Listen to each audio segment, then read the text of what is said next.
Halo semua, kembali lagi dengan saya Ferdi Arifin di Cafe FA Institute. Nah, kali ini kita akan membahas tentang bahasa Indonesia lanjutan dari yang sebelumnya. Untuk tema yang akan kita bahas sekarang itu terkait dengan ciri-ciri kalimat efektif.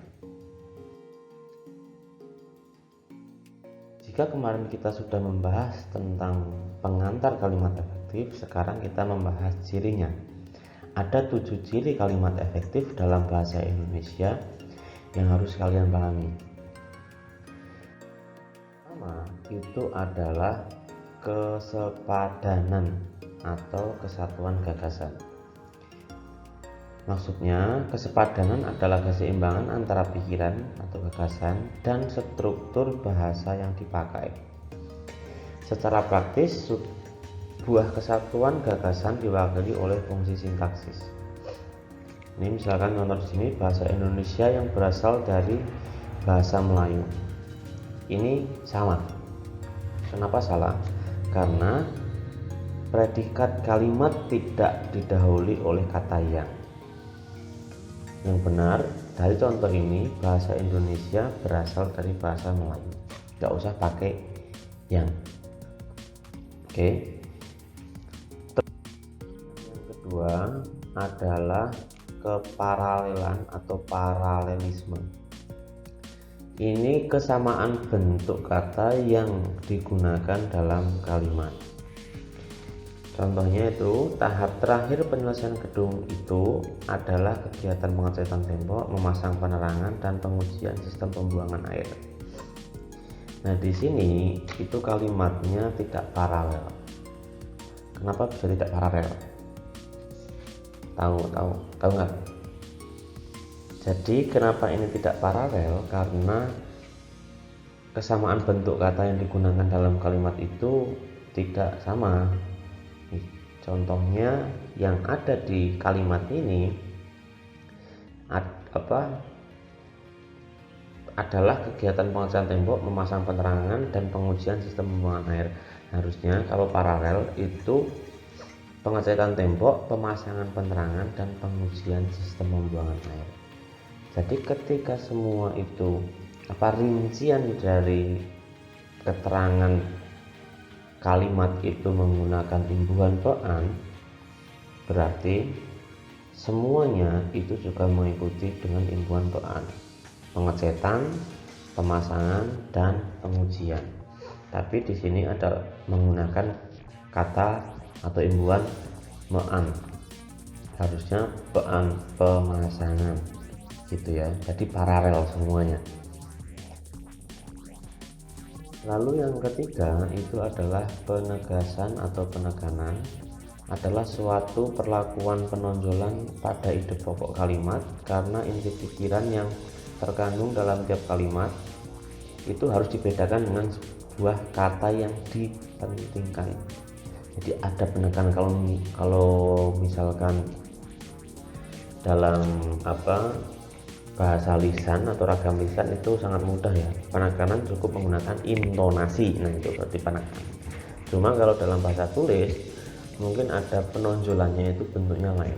Contoh yang bisa kalian lihat di situ, Presiden mengharapkan agar rakyat membangun bangsa dan negara dengan kemampuan yang ada pada dirinya. Itu kalimat yang belum ada penekanannya, masih flat. Nah, supaya itu ada penekanan pada poin yang ingin disampaikan dalam kalimat tersebut, harus ada penonjolan, dan di sini yang ditonjolkan adalah harapan presiden. Jadi dari kalimat yang sebelumnya ditonjolkan menjadi harapan presiden adalah agar rakyat membangun bangsa dan negaranya. Gitu. Jadi ada penonjolannya. Ini bukan di caps, karena di block, di bold dan warna kuning ya, tapi harus kalian temukan terlebih dahulu main idenya itu apa, baru itu yang diubah atau direstrukturisasi menjadi sebuah frasa yang bisa ditekankan, kata atau frasa yang bisa ditekankan. Ciri yang keempat itu adalah kehematan. Itu kehematan adalah hemat mempergunakan kata, frasa, atau bentuk lain yang dianggap tidak perlu. Jadi tidak bertele-tele. Contoh di sini, ia memakai baju warna hitam. Di sini termasuk dalam konteks yang boros, karena ketika kita ngomong hitam itu sudah mengandung warna. Jadi untuk membuat kalimat itu tidak perlu membuat tambahan kata warna. Ia memakai baju hitam, itu sudah sama dengan ia memakai baju warna hitam. Nah, karena kalimat ini menggunakan ia memakai baju warna hitam, jadinya kalimat ini dinilai tidak hemat atau boros, karena itu tadi, hitam itu sudah mengandung warna. Oke. Lalu ciri yang kelima itu tentang kecermatan. Yang dimaksud dengan cermat adalah bahwa kalimat itu tidak menimbulkan tafsiran ganda dan tepat dalam pilihan kata. Ini banyak sekali saya temukan ketika mahasiswa itu mengerjakan tugas atau deskripsinya, itu banyak yang kurang cermat. Contoh di sini, mahasiswa perguruan tinggi yang terkenal itu menerima hadiah uang tunai.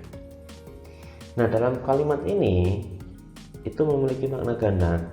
Yang mendapatkan hadiah uang tunai itu mahasiswa yang terkenal atau perguruan tingginya. Maksudnya yang gandanya itu yang terkenal itu mahasiswanya atau perguruan tingginya. Jadi itu harus ada kejelasan, jelas dalam arti tidak menimbulkan multitafsir, seperti yang kita sudah bahas sebelumnya tentang bahasa Indonesia yang baik dan benar. Itu harus sesuai dengan kaidah tata bahasa dan sesuai dengan situasi dan kondisi. Dan suatu bahasa yang baik dan benar itu ketika diungkapkan, ketika dituliskan, itu pembaca atau pendengar langsung memahami seperti apa yang penulis atau pembicara katakan, itu ya. Jadi kalian harus cermat dalam membuat struktur kalimat ketika mengerjakan tugas, skripsi, atau tulisan-tulisan lain. Lalu ciri yang keenam itu adalah kohesi.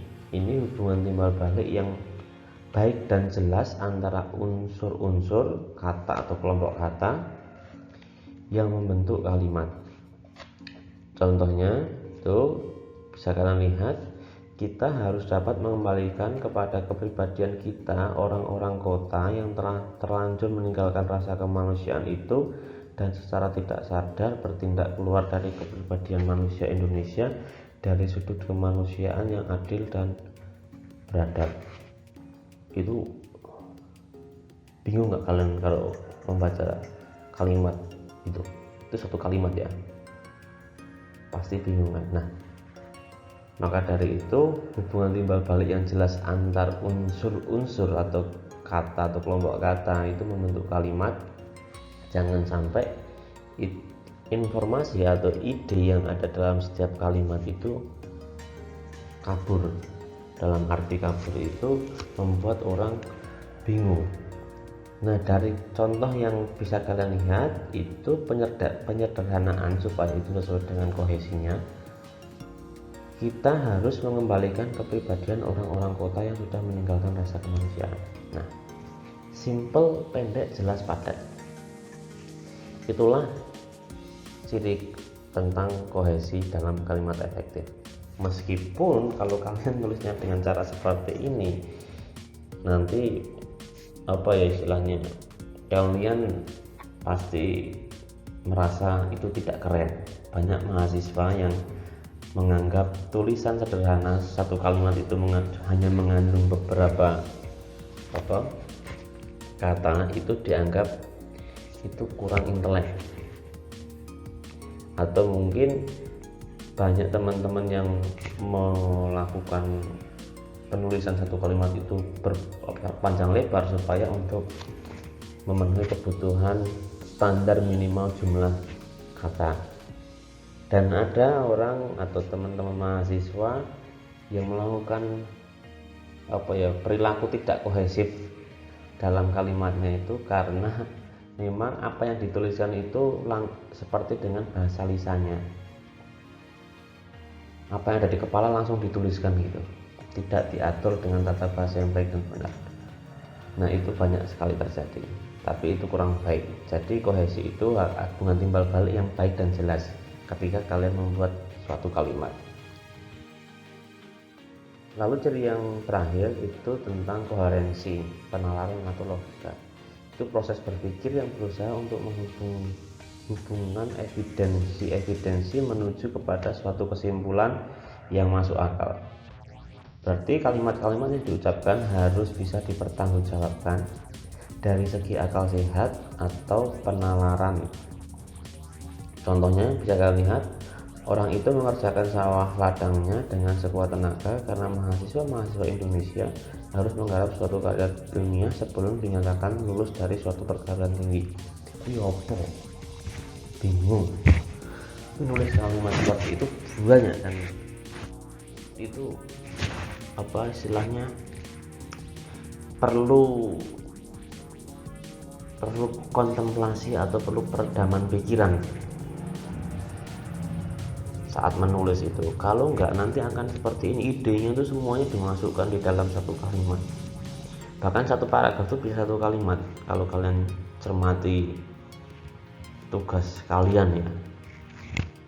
Jadi itu sangat tidak hemat sekali, itu sangat boros sekali. Oke, jadi koherensi itu terkait dengan penalaran atau logika. Jika logika atau penalaran kalian sudah baik, pastinya dalam membuat kalimat atau struktur dalam suatu paragraf itu pasti logis sesuai dengan nalar. Dan hal yang perlu kalian ingat juga, bahwa kita sebagai mahasiswa itu pada dasarnya mempelajari tentang penalaran dan logika. Oke, jadi mungkin itu terkait dengan ciri-ciri kalimat efektif. Kalian bisa membaca sendiri referensi-referensi lain terkait dengan kalimat efektif, dan ciri-cirinya yang memang itu tadi ada 7, kurang lebihnya sama. Hanya saja mungkin kalau kalian membaca dari buku bacaan lain akan semakin banyak insight terkait dengan contoh-contoh kalimat yang tidak efektif. Oke, jadi mungkin kalau masih ada yang ditanyakan atau kalian merasa apa sih yang kalian bingungkan saat kalian membuat kalimat, mungkin bisa kita diskusikan. Ciao.